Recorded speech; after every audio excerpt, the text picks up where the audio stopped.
ನಿದ್ರಾಹೀನತೆಗೆ ಶಾಶ್ವತ ಪರಿಹಾರವನ್ನು ನೋಡೋಣ.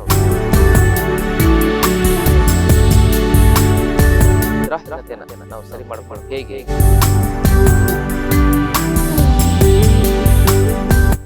ಜೀವಕೋಶಗಳಲ್ಲಿ ಏನಾಗಿದೆ ಅಂತ ಹೇಳಿದ್ರೆ ಬೇಗ ಜೀರ್ಣ ಆಗುತ್ತೆ. ಅಂತ ಆಹಾರ ಅಂದ್ರೆ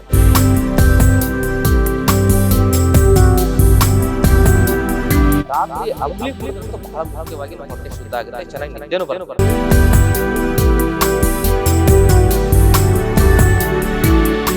ಶ್ರೀ ಗುರು ಬಸವಲಿಂಗಾಯ ನಮಃ.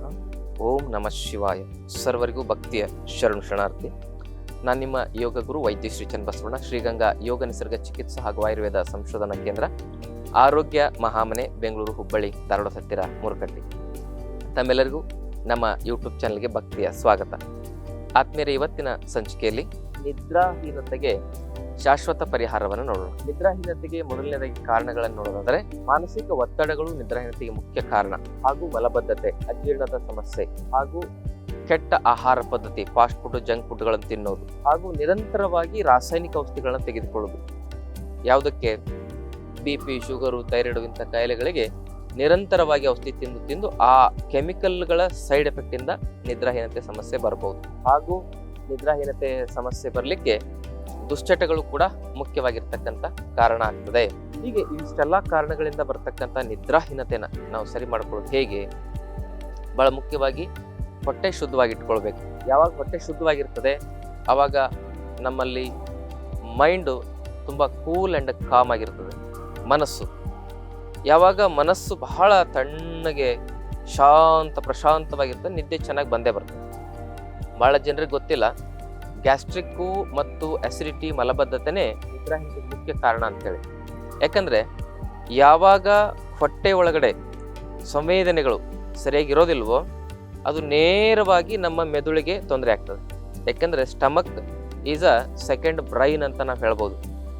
ಹೊಟ್ಟೆ ಯಾವುದೇ ರೀತಿಯಾಗಿರ್ತಕ್ಕಂಥ ಜೀವಶಕ್ತಿ ಉತ್ಪತ್ತಿ ಆಗಬೇಕು, ಪೋಷಕ ಸತ್ವ ಉತ್ಪತ್ತಿ ಆಗಬೇಕಂದ್ರೆ ನಮ್ಮ ಹೊಟ್ಟೆಯಲ್ಲಿ ಲಿವರ್ ಕೆಲಸ ಮಾಡಬೇಕು, ಕಿಡ್ನಿ ಕೆಲಸ ಮಾಡಬೇಕು, ಪ್ಯಾಂಕ್ರಿಯಾಸು, ಆಮೇಲೆ ಕರಳುಗಳು, ಜಠರ, ಇವೆಲ್ಲ ತಿಂದ ಆಹಾರವನ್ನು ಜೀರ್ಣ ಮಾಡಿ ಬೇಕಾಗಿರೋ ಜೀವಶಕ್ತಿಯಾಗಿ ಅದನ್ನು ಮಾರ್ಪಾಡು ಮಾಡಿ ಶರೀರಕ್ಕೆ ಪೂರೈಕೆ ಮಾಡತಕ್ಕಂಥ ಒಂದು ಅದ್ಭುತವಾಗಿರ್ತಕ್ಕಂಥ ಕೆಲಸವನ್ನು ಮಾಡ್ತವೆ. ಅಲ್ಲಿ ವಾತ, ಪಿತ್ತ, ಕಫ ವಿಕಾರ ಆಯಿತು ಅಂದರೆ ಮುಖ್ಯವಾಗಿ ಅಲ್ಲಿ ಸಮಾನವಾಯು, ಕ್ಲೇದಕ ಕಫ ಹಾಗೂ ಪಾಚಕ ಪಿತ್ತ ಕೆಲಸ ಮಾಡ್ತಿರ್ತದೆ. ಈ ನೆನ್ಪಿಟ್ಕೋಬೇಕು ನೀವು, ಸಮಾನವಾಯು, ಕ್ಲೇದಕ ಕಫ ಮತ್ತು ಪಾಚಕ ಪಿತ್ತ ಈ ಕೆಲಸ ಮಾಡೋ ಸಂದರ್ಭದಲ್ಲಿ ಈ ದೋಷಗಳಲ್ಲಿ ವಿಕಾರ ಉಂಟಾಗ್ತದೆ. ಯಾವಾಗ? ಅಜೀರ್ಣ ಮತ್ತು ಮಲಬದ್ಧತೆ ಹೆಚ್ಚಾದಾಗ. ಯಾವಾಗ ಈ ದೋಷಗಳು ಇಂಬ್ಯಾಲೆನ್ಸ್ ಆಗ್ತವೆ ಅವಾಗ ಏನಾಗುತ್ತೆ, ಈ ದೋಷಗಳ ಇಂಬ್ಯಾಲೆನ್ಸ್ ಇಂದಾಗಿ ಏನಾಗುತ್ತೆ ಅಂದರೆ ಮೇಲಿರ್ತಕ್ಕಂಥ ಆ ಒಂದು ಆಲೋಚಕ ಪಿತ್ತ ಮತ್ತು ಉದಾನ ವಾಯು ಮತ್ತು ತರ್ಪಕ ಕಫ ಈ ಮೂರು ವ್ಯತ್ಯಾಸಗಳಾಗ್ತವೆ. ಇದು ನಮ್ಮ ಆಯುರ್ವೇದಿಕ್ ಫಿಸಿಯಾಲಜಿ ಮತ್ತು ಎನಾಟಮಿ ನಿಮಗೆ ತಿಳಿಸ್ತಾ ಇದ್ದೇನೆ. ಹೀಗೆ ಈ ವ್ಯತ್ಯಾಸ ಆದಾಗ ಮೆದುಳಿನಲ್ಲಿ ಏನಾಗ್ತದೆ ಅಂದರೆ ವೃಕ್ಷತೆ ಉಂಟಾಗತ್ತೆ, ಅಥವಾ ಅಲ್ಲಿ ಇನ್ಫ್ಲಮೇಷನ್ಗಳಾಗ್ತವೆ. ಮೆದುಳಿನ ಜೀವಕೋಶಗಳಲ್ಲಿ ಏನಾಗ್ತದೆ ಅಂತ ಹೇಳಿದ್ರೆ ಸರ್ಕ್ಯುಲೇಷನ್ ಸರಿಯಾಗಿ ಆಗೋದಿಲ್ಲ, ಹಾಗೂ ಅದಕ್ಕೆ ಬೇಕಾಗಿರುವ ಪೋಷಕ ಸತ್ವಗಳು, ಮೆದುಳಿಗೆ ಬೇಕಾಗಿರತಕ್ಕಂಥ ಮಿನರಲ್ಸ್ ಆಗಿರ್ಬೋದು, ವಿಟಮಿನ್ಸ್ ಆಗಿರ್ಬೋದು. ಈಗ ಉದಾಹರಣೆಗೆ ಪೊಟ್ಯಾಷಿಯಂ ಸರಿಯಾಗಿ ಸಮರ್ಪಕವಾಗಿ, ಸೋಡಿಯಂ ಸರಿಯಾಗಿ ಸಮರ್ಪಕವಾಗಿ ಮೆದುಳಿಗೆ ತಲುಪಲಿಲ್ಲ ಅಂದರೆ ಬ್ರೈನ್ಸ್ ಅಲ್ಲಿ ಸಿಗ್ನಲ್ಸ್ಗಳು ಸರಿಯಾಗಿ ಪಾಸ್ ಆಗೋದಿಲ್ಲ. ಅಲ್ಲಿ ಮೆದುಳಿನ ಜೀವಕೋಶಗಳಿಗೆ ಸರಿಯಾಗಿ ಸಂವೇದನೆಗಳು ಸಿಗಲಿಲ್ಲ ಅಂದರೆ ಮೆದುಳಿನಲ್ಲಿ ಡಿಜನರೇಷನ್ಗಳು ಶುರುವಾಗ್ತವೆ. ಆ ಡಿಜನರೇಷನ್ ಇಂದ ಏನಾಗ್ತದೆ ಅಂತ ಹೇಳಿದ್ರೆ ನಿದ್ರಾಹೀನತೆ ಸಮಸ್ಯೆ ಬರಕ್ಕೆ ಶುರು ಆಗ್ತದೆ. ಅದಕ್ಕೆ ಈ ಹೊಟ್ಟೆಯಿಂದನೇ ಸರ್ವ ರೋಗಗಳು ಉತ್ಪತ್ತಿ. ಇದು ಸೈನ್ಸ್ ತಿಳ್ಕೊಬೇಕು ನಾವು. ಯಾರಿಗೆ ಸರಿಯಾಗಿ ಬೆಳಗ್ಗೆದು ಹೊಟ್ಟೆ ಸ್ವಚ್ಛ ಆಗುತ್ತೆ ಒಂದು 3-4 ನಿಮಿಷದಲ್ಲಿ, ತಿಂದಿದ್ದು ಜೀರ್ಣ ಆಗಿರ್ಬೇಕು. ರಾತ್ರಿ ತಿಂದಿದ್ದು ಜೀರ್ಣ ಆಗಲಿಕ್ಕೆ ಮುಖ್ಯವಾಗಿ ನಾವೇನು ಪರೀಕ್ಷೆ ಮಾಡ್ಕೊಳ್ಳೋದು ಅಂದರೆ ಬೆಳಗ್ಗೆ ನೀರು ಕುಡಿದಾಗ ತೇಗು ಬರ್ತದಲ್ಲ, ಆ ತೇಗಿನಲ್ಲಿ ರಾತ್ರಿ ತಿಂದಿರೋ ಆಹಾರದ ಸ್ಮೆಲ್ ಬರಬಾರ್ದು, ಅಂದರೆ ಸರಿಯಾಗಿ ಜೀರ್ಣ ಆಗಿದೆ ಅಂತ ಅರ್ಥ. ಮತ್ತೆ ನಿದ್ರಾಹೀನತೆ ಸಮಸ್ಯೆಗೆ ರಾತ್ರಿ ಹೆಚ್ಚು ತಿಂದು ಮಲಗೋದು ಮುಖ್ಯವಾಗಿರ್ತಕ್ಕಂಥ ಕಾರಣ.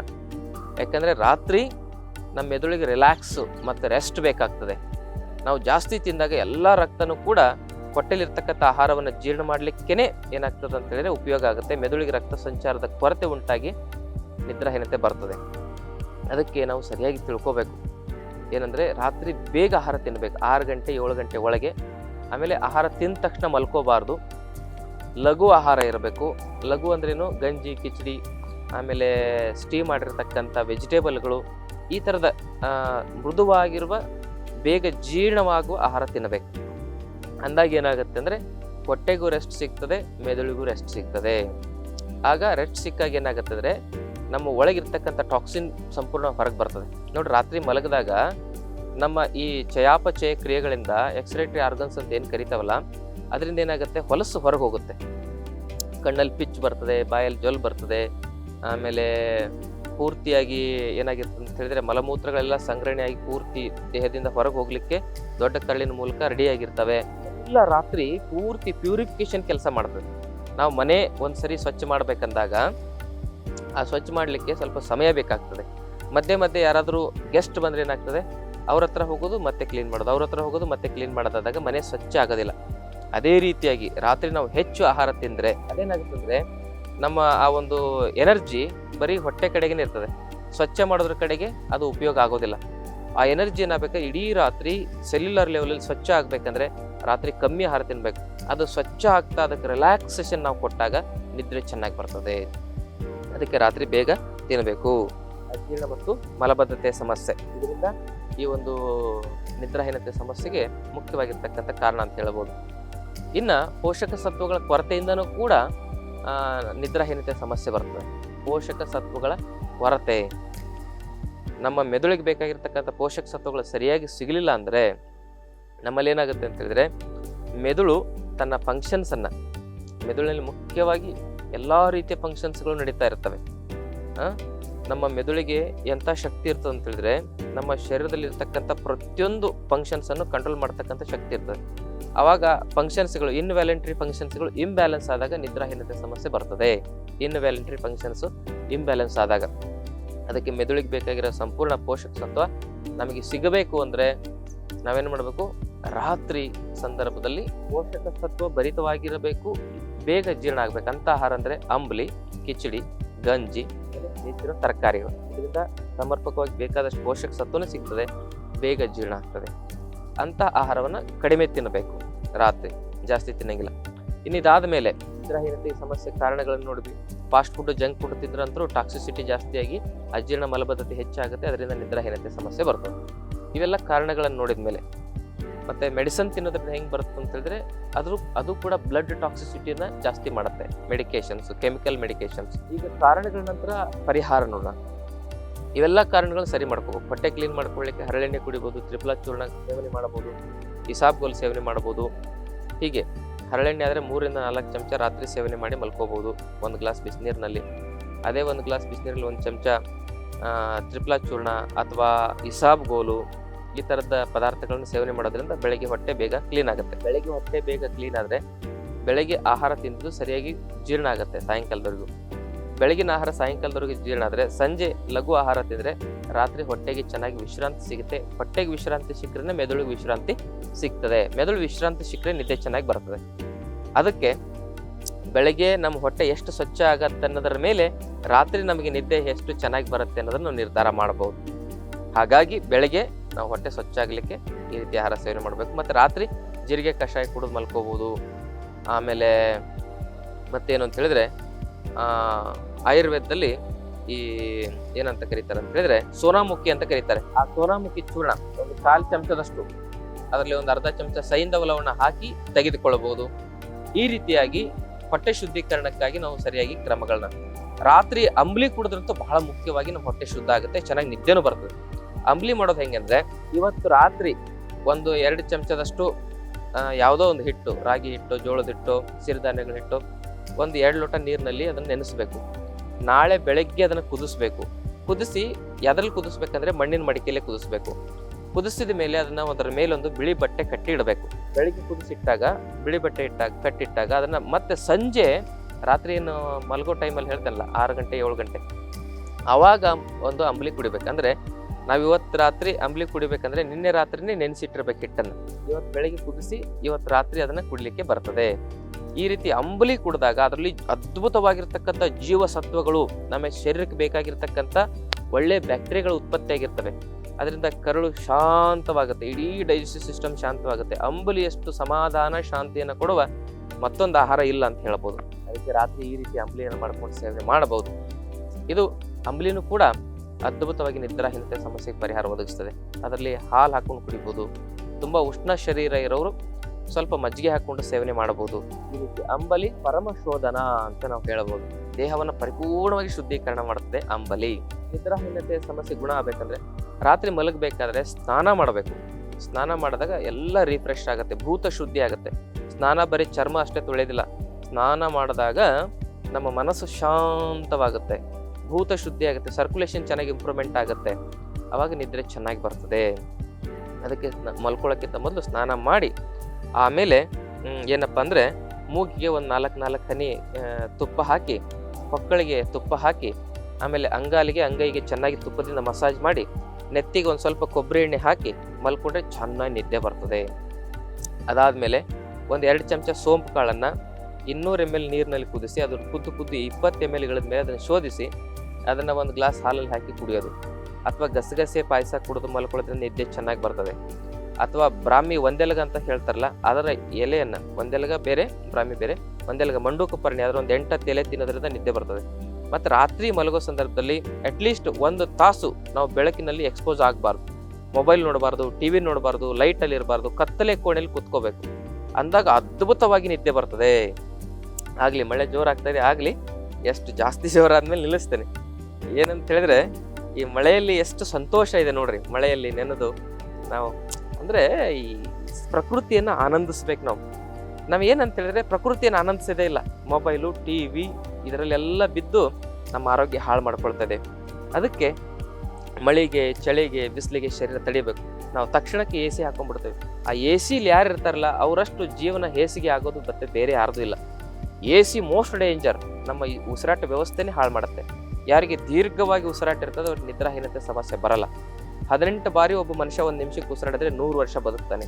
ನಾವೇನು ಮಾಡ್ತೇವೆ ಅಂದರೆ ನಾಯಿ ಥರ ಉಸಿರಾಡ್ತೇವೆ ನೋಡಿ. ನಾಯಿ ಜೋರಾಗಿ ಉಸಿರಾಡೋದ್ರಿಂದ ಬೇಗ ಸಾಯುತ್ತೆ, ಮೊಸಳೆ ನಿಧಾನವಾಗಿ ಉಸಿರಾಡುತ್ತೆ, 500 ವರ್ಷ, 300ರಿಂದ 500 ವರ್ಷ ಬದುಕುತ್ತೆ. ಅದಕ್ಕೆ ಉಸಿರು ನಿಧಾನವಾಗಬೇಕಂತ ಹೇಳಿದ್ರೆ ರಾತ್ರಿ ಮಲಗೋ ಸಂದರ್ಭದಲ್ಲಿ ಇಷ್ಟಲಿಂಗ ಶಿವಯೋಗ ಮಾಡೋದು. ಕೈಯಲ್ಲಿ ಇಷ್ಟಲಿಂಗ ಹಿಡ್ಕೊಂಡು ಹಿಂಗೆ ನೋಡ್ತಾ ಕೂತ್ಕೊಂಡ್ರೆ ಅದರಿಂದ ಬಯೋಲಜಿಕಲ್ ಕ್ಲಾಕ್ ಬ್ಯಾಲೆನ್ಸ್ ಆಗುತ್ತೆ, ನಿದ್ರೆ ಗಾಢವಾಗಿ ಬರ್ತದೆ. ಒಂದು 10-15 ನಿಮಿಷ ಶಿವಯೋಗ ಮಾಡಿ ಮಲ್ಕೊಳ್ಳಿ. ನಿದ್ರಾಹೀನತೆಗೆ ಮಾತ್ರ ನೀವು ತೆಗೆದುಕೊಳ್ತಿರಲ್ಲ, ಒಂದೇ ವಾರದಲ್ಲಿ ಬಿಟ್ಟು ಬಿಡ್ಬೋದು. ಅಷ್ಟು ಅದ್ಭುತವಾದ ಶಿವಯೋಗ. ಆ ಶಿವಯೋಗದ ಬಗ್ಗೆ ಒಂದು ವಿಡಿಯೋ ಮಾಡಿ ಹಾಕಿದ್ದೇವೆ ನಾವು, ಅದನ್ನ ಹೆಂಗೆ ಮಾಡ್ಬೇಕಂತ. ಆ ವಿಡಿಯೋನ ಇದೇ ಡಿಸ್ಕ್ರಿಪ್ಷನ್ ಬಾಕ್ಸಲ್ಲಿ ಹಾಕಿರ್ತಾರೆ, ನೋಡ್ಕೊಳ್ಳಿ ನೀವು. ಇಲ್ಲಾಂದ್ರೆ ವೈದ್ಯಶ್ರೀ ಚನ್ನಬಸವಣ್ಣ ಶಿವಯೋಗ ಇಷ್ಟಲಿಂಗ ಯೋಗ ಅಂತ ಟೈಪ್ ಮಾಡಿದ್ರೆ ಯೂಟ್ಯೂಬಲ್ಲಿ ಸಿಗುತ್ತೆ. ಮಳೆ ಜೋರಾಯಿತು. ಹಾಗೆ ಶಿವಯೋಗವನ್ನು ಮಾಡಿ ಮಲ್ಕೊಳ್ಳೋದ್ರಿಂದ ನಿದ್ದೆ ತುಂಬ ಚೆನ್ನಾಗಿ ಬರ್ತದೆ. ಮೊಬೈಲು, ಟಿವಿ ಇದನ್ನೆಲ್ಲ ರಾತ್ರಿ ಮಲಗೋದಕ್ಕಿಂತ ಒಂದು 2 ತಾಸು ಮೊದಲು ನೋಡೋದನ್ನು ಬಂದ್ ಮಾಡಬೇಕು. ನಾವು ಮೊಬೈಲ್ ನೋಡ್ತಾ ಮಲ್ಕೊಂಡ್ರೆ ಕಣ್ಣಿಗೆ ಆ ಬ್ರೈಟ್ನೆಸ್ ಏನೇನಾಗುತ್ತೆ ಅಂದರೆ ಇಲ್ಲಿ ಮೆಲೋಟೋನಿನ್ ಹಾರ್ಮೋನ್ ಸೆಕ್ರೇಷನ್ ಆಗಬೇಕು. ಆ ಮೆಲೋಟೋನಿನ್ ಹಾರ್ಮೋನ್ ಯಾವಾಗ ಸೆಕ್ರೇಷನ್ ಆಗುತ್ತೆ, ಕಣ್ಣಿಗೆ ಕತ್ಲಾದಾಗ ಅದು ತನ್ನಿಂತಾನೆ ಸೆಕ್ರೇಷನ್ ಆಗುತ್ತೆ. ಅದು ಸೆಕ್ರೇಷನ್ ಆದರೆ ನಿದ್ದೆ ಬರ್ತದೆ. ಅದು ಸೆಕ್ರೇಷನ್ ಆಗದಿದ್ದರೆ ನಿದ್ದೆ ಬರಲ್ಲ. ಅದಕ್ಕೆ ಈ ರೀತಿಯಾಗಿ ನಾವು ರಾತ್ರಿ ಮೊಬೈಲ್, ಟಿವಿ ನೋಡೋದನ್ನು ಬಂದ್ ಮಾಡಬೇಕು. ಅದಾದಮೇಲೆ ಶಿವಯೋಗ ಧ್ಯಾನ ಮಾಡಿ ಮಲ್ಕೊಳ್ಳೋದು. ಆಮೇಲೆ ಯೋಗ ನಿದ್ರೆ ಅಂತ ನಾವು ಮಾಡಿ ಹಾಕಿದ ಒಂದು ವಿಡಿಯೋ. ಆ ವಿಡಿಯೋನ ಸ್ವಲ್ಪ ಡೌನ್ಲೋಡ್ ಮಾಡಿ ಇಟ್ಕೊಂಡು ಅದನ್ನು ಪ್ಲೇ ಮಾಡಿ ಸ್ವಲ್ಪ ದೂರ ಇಡಬೇಕು. ಯಾಕಂದರೆ ಮೊಬೈಲ್ ಹತ್ರ ಇಟ್ಕೊಂಡ್ರೆ ನಿದ್ದೆ ಬರೋದಿಲ್ಲ. ದೂರ, ಎಷ್ಟೊಂದು ಪೂರ್ತಿ ದೂರ, ಎಷ್ಟು ಸಾಧ್ಯನ ಅಷ್ಟು, ನಿಮ್ಮ ರೂಮಲ್ಲಿ ಎಷ್ಟು ದೂರ ಆಗುತ್ತೆ ಅಷ್ಟು ದೂರ, ಬೆಡ್ರೂಮಲ್ಲಿ ಅಷ್ಟು ದೂರ ಇಟ್ಟು ಆ ವಿಡಿಯೋ ಪ್ಲೇ ಆಗ್ತಾ ಇರ್ತದೆ. ಅದಾದ ತಕ್ಷಣ ಆಫ್ ಆಗೋ ರೀತಿಲಿ ಇಟ್ಕೋಬೇಕು.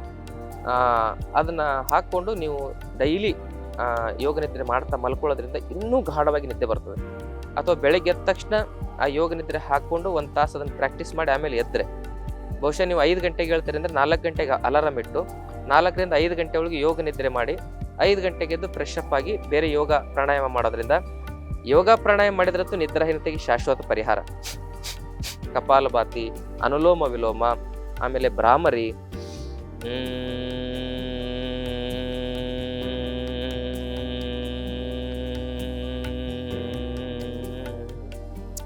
ಈ ಭ್ರಾಮರಿ ಮಾಡಿದ್ನಲ್ಲ ನಾನು, ಈ ಭ್ರಾಮರಿನ ರಾತ್ರಿನೂ ಕೂಡ ಮಾಡಿ ಮಲ್ಕೋಬಹುದು. ಶಿವಯೋಗ ಮಾಡೋದಕ್ಕಿಂತ ಮೊದಲು ಭ್ರಾಮರಿ ಮಾಡಿ ಆಮೇಲೆ ಶಿವಯೋಗ ಮಾಡಿ ನೀವು ಮಲಗಿ, ನಿಮ್ಮ ನಿದ್ರಾಹೀನತೆ ಸಮಸ್ಯೆ 1 ತಿಂಗಳಲ್ಲಿ ಗುಣ ಆಗಲಿಲ್ಲ ಅಂದ್ರೆ ನನ್ನ ಹತ್ರ ಬಂದು ನೀವು ಕೇಳಿ. ಅದರ ಜೊತೆಗೆ ಮಾನಸಿಕ ಒತ್ತಡಗಳನ್ನ ಕಡಿಮೆ ಮಾಡ್ಕೋಬೇಕು, ಟೆನ್ಷನ್ ಕಡಿಮೆ ಮಾಡ್ಕೊಳ್ಬೇಕು, ಸಿಟ್ಟು ಕಡಿಮೆ ಮಾಡ್ಕೊಳ್ಬೇಕು. ಅದಕ್ಕೆಲ್ಲ ಇವು ಪೂರಕವಾಗ್ತವೆ. ಈ ಪ್ರಾಣಾಯಾಮ ಮಾಡಿದ್ರೆ ತನ್ನಿಂತಾನೇ ಸಿಟ್ಟು, ಟೆನ್ಷನ್ ಕಮ್ಮಿ ಆಗುತ್ತೆ. ಆದರೆ ಕಡಿಮೆ ಮಾಡ್ಕೊಳ್ಳೋ ಪ್ರಾಮಾಣಿಕ ಮನಸ್ಸಾದ್ರೂ ನಾವು ಮಾಡಬೇಕು. ನಾನು ಮಾಡ್ತಾ ಇರೋ ತಪ್ಪು ಅಂತ ನಾವು ಅನ್ಕೋಬೇಕು. ಯಾರ ಮೇಲೂ ಸಿಟ್ಟು ಮಾಡ್ಕೊಳ್ಬಾರ್ದು ಅನ್ನೋ ಸಂಕಲ್ಪನೂ ಮಾಡ್ಕೋಬೇಕು. ಸಂಕಲ್ಪದಿಂದ ಜಗತ್ತಿನಲ್ಲಿ ನಾವು ಏನು ಬೇಕಾದ್ರೂ ಬದಲಾವಣೆ ಮಾಡ್ಬೋದು. ಸತ್ ಸಂಕಲ್ಪ ಅಂತ ಹೇಳ್ತಾರೆ ಅದಕ್ಕೆ ಇನ್ನು ಮೇಲೆ ನಾನು ಸಿಟ್ಟು ಮಾಡ್ಕೊಳ್ಳೋದಿಲ್ಲ.